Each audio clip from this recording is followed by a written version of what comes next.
Good morning students. आज हम 8th class में पढ़ेंगे 9 चैप्टर, ठीक है, जिसका नाम है ईस्वी सन 1857 का स्वतंत्रता संग्राम। 1857 का स्वतंत्रता संग्राम भारतीय इतिहास में बहुत ही ज़्यादा महत्वपूर्ण माना जाता है। क्यों माना जाता है? क्योंकि इसी संग्राम से, इसी लड़ाई से भारतीयों ने अंग्रेज़ों के विरुद्ध युद्ध की घोषणा की थी। तो इसलिए ये पहला युद्ध भारतीय इतिहास में माना जाता है और इस घटना को भारत में राष्ट्रवाद के उदय के महत्वपूर्ण तत्वों में प्रथम घटना के रूप में माना जाता है। राष्ट्रवाद क्या होता है कि अपने राष्ट्र के प्रति, अपने देश के प्रति सम्मान की भावना, प्रेम की भावना। इसलिए इस घटना से ऐसा पता चलता है कि इस घटना से भारतीयों के मन में अपने भारत के प्रति, अपने देश के प्रति जो प्रेम था, जो सम्मान था, जो गौरव था, उन्होंने अंग्रेज़ों के विरुद्ध 1857 की क्रांति करके उसको प्रकट किया था। तो 1857 के स्वतंत्रता संग्राम के उद्भव के कारण, यानी 1857 की जो क्रांति हुई थी उसके होने के क्या कारण थे, आप लोगों ने देखा होगा। वो वाली मूवी, मंगल पांडे मूवी में 1857 की क्रांति ही दिखाई गई है, क्योंकि 1857 की जो क्रांति है उसके जो मेन लीडर जो थे वो थे मंगल पांडे। उन्होंने अंग्रेज़ों की जातियों को सहते हुए, अंग्रेज़ जो भारतीयों पर दुराचार करते थे, उस कारण से भी ये जो युद्ध है इसका उद्भव का कारण बनता है। भारत में अंग्रेज़ों ने जो दमनकारी नीति अपनाई उससे भारतवासियों में असंतोष की भावना फैल गई, जिसने 1857 की क्रांति को जन्म दिया, ठीक है।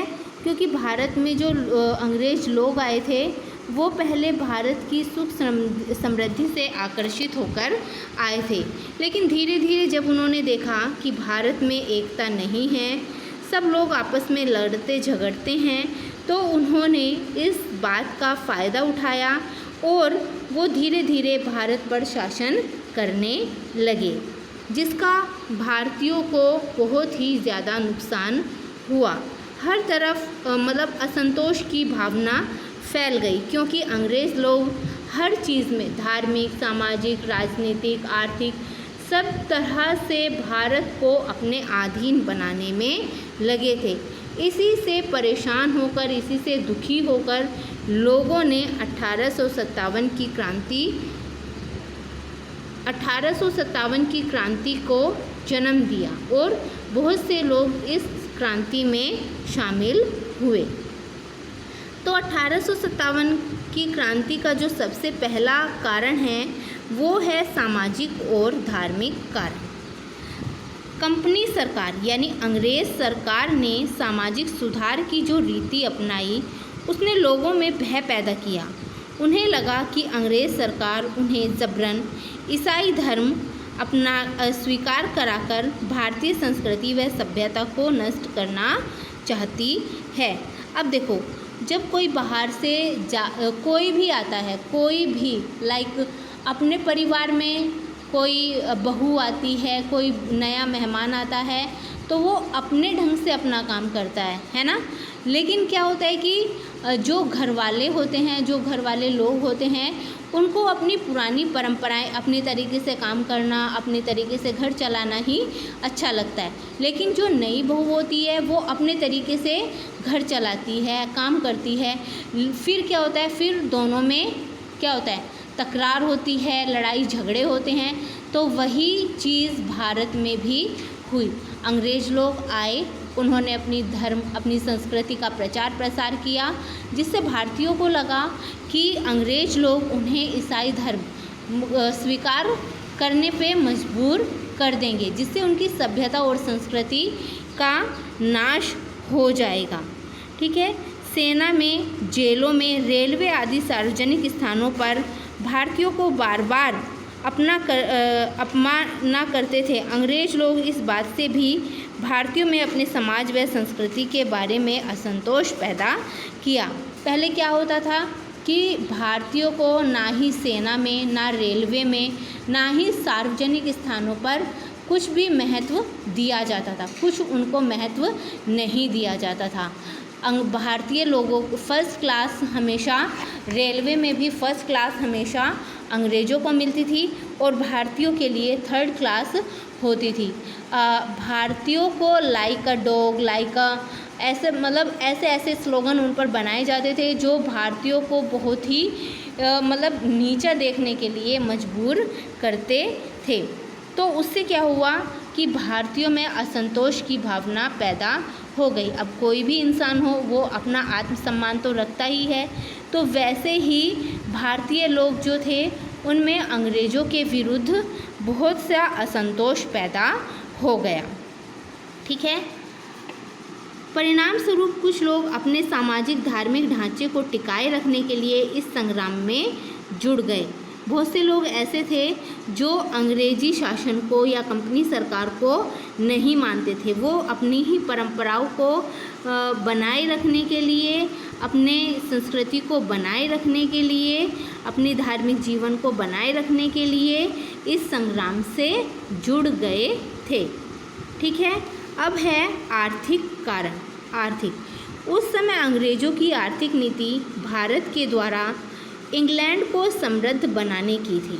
उस समय जब अंग्रेज़ लोग भारत में आए थे उस समय भारतीयों की स्थिति बहुत अच्छी थी, लेकिन धीरे धीरे भारतीयों की स्थिति व्यापार के कारण, उनको काम ना मिलने के कारण बहुत ही दयनीय हो गई थी। क्यों? क्योंकि अंग्रेज़ लोग अपने देश को, अपने देश को ही समृद्ध बनाने में लगे हुए थे। परिणाम स्वरूप भारतीय समाज के अधिकांश वर्ग जैसे किसान, मजदूर, कारीगर वर्ग बर्बाद हो गए थे। क्यों बर्बाद हो गए थे? क्योंकि ये सिर्फ अब अंग्रेज़ों के लिए सिर्फ कच्चा माल बनाने वाले रह गए थे। इन भारत में जो सामान बनता था, जिस चीज़ का उत्पादन होता था उस पर अधिक कर लगाया जाता था, अधिक चुंगी लगाई जाती थी, जिसकी भरपाई किसान या कारीगर वर्ग नहीं कर सकता था। तो उससे क्या हुआ कि जो किसान हैं, मज़दूर हैं, उनमें निराशा की भावना फैल गई और वो बहुत से लोग बेरोज़गार हो गए। तो इससे क्या हुआ कि किसान वर्ग पर डलहौज़ी ने एक स्थायी नीति अपनाकर कर निश्चित कर दिया था, जिसकी उगाई ज़मींदार वर्ग करता था। ज़मींदार वर्ग ऐसा करता था कि चाहे किसान की फसल उगे या ना उगे, लेकिन साल में उसको अपना जो कर होता था वो चाहिए ही होता था। तो इस वजह से सिर्फ किसान अपने खाने लायक रखते थे, अन्न जो भी उनकी फसल उगती थी सिर्फ खाने लायक रखते थे और बाकी अंग्रेज़ों को या ज़मींदारों को दे दिया जाता था। उसमें किसान वर्ग अपने गहने, कपड़े, पैसा जो भी होता था सब कुछ लगा देता था, लेकिन उसको फसल का थोड़ा भी अंश लाभ के रूप में नहीं मिलता था, जिससे किसान लोग बेरोज़गार हो गए और उनकी स्थिति भारत में बहुत दयनीय हो गई। ज़मींदार और किसान भूमिहीन हो जाने के कारण वे आर्थिक रूप से कंगाल हो गए लोगों ने। और जो ज़मींदार और किसान भूमिहीन, ज़मींदार अब धीरे धीरे ज़मींदारों का भी पतन होने लगा। क्यों? जब किसानों के पास कुछ नहीं होगा तो वो ज़मींदारों को कहाँ से पैसा देंगे, इसलिए ज़मींदार वर्ग का भी धीरे धीरे पतन होने लगा। किसान भूमिहीन होते गए और आर्थिक स्थिति से, अपनी कमज़ोर आर्थिक स्थिति से जूझने के कारण ये लोग कंगाल हो गए और लोगों में संग्राम की भावना पैदा हो गई। और मंगल पांडे ने जो 1857 की क्रांति की शुरुआत की थी वो धीरे धीरे सभी राज्यों में धीरे धीरे वो फैलने लगी। अब है राजनीतिक कारण। राजनीतिक कारण क्या थे? ईस्वी सन 1764 के बक्सर के युद्ध, बक्सर और प्लासी का युद्ध आपके एग्ज़ाम में भी आया है कि वो क्यों इतना महत्वपूर्ण है। 1764 के बक्सर के युद्ध में विजय के बाद दीवानी सत्ता मिलने से ईस्ट इंडिया कंपनी ने विस्तार की नीति अपनाई। विस्तार यानी अपने राज्य का, अपने जो ईस्ट इंडिया कंपनी जो थी वो धीरे धीरे फैलने लगी, अपना क्षेत्र विस्तृत करने लगी। कंपनी सरकार ने कूटनीति के कारण भारत के बहुत से प्रदेशों पर सत्ता स्थापित की। इस नीति का भोग बनने वाले झांसी की रानी लक्ष्मीबाई, बिहार के जागीरदार राजा कुंवर सिंह जैसे अनेक नेताओं ने आगे चलकर इस संग्राम का नेतृत्व किया। राजनीतिक कारण क्या था कि जिस राज्य में, जिस राजा के पास उसका वंशज नहीं होता था, मैंने आपको पहले भी पढ़ाया है कि जिस राजा का वंशज नहीं होता था, उसके वंश को चलाने वाला, उसके राज्य का कार्यभार संभालने वाला कोई नहीं होता था, उसको कंपनी सरकार अपने अधिकार में ले लेती थी। जिसमें झांसी था, रानी लक्ष्मीबाई और अंग्रेज़ों का युद्ध इसी बात पर हुआ था क्योंकि रानी लक्ष्मीबाई के कोई औलाद नहीं थी, उन्होंने दत्तक पुत्र लिया था, तो जो अंग्रेज़ों की दृष्टि में मतलब गलत था। यानी उनका ऐसा मानना था कि वंश को मतलब राज्य का कार्यभार संभालने के लिए राजा का स्वयं का कोई वंशज होना चाहिए। यदि ऐसा नहीं होता था तो उस राज्य पर अंग्रेज़ों का अधिकार हो जाता था। तो रानी लक्ष्मीबाई और अंग्रेज़ों का जो युद्ध हुआ था उसका एक कारण ये भी है। और बिहार के जागीरदार राजा कुंवर सिंह भी ऐसे ही थे जैसे अनेक नेताओं ने। तो इन लोगों में रानी लक्ष्मीबाई, कुंवर सिंह और भी बहुत सारे राजा थे जिनके मन में इस प्रकार का असंतोष फैल गया और 1857 की क्रांति से वो लोग जुड़ते चले गए। तो बच्चों, ये है आपका, इस चैप्टर को हम आगे भी कंटिन्यू करेंगे। आज के लिए बस इतना ही। Okay, thank you.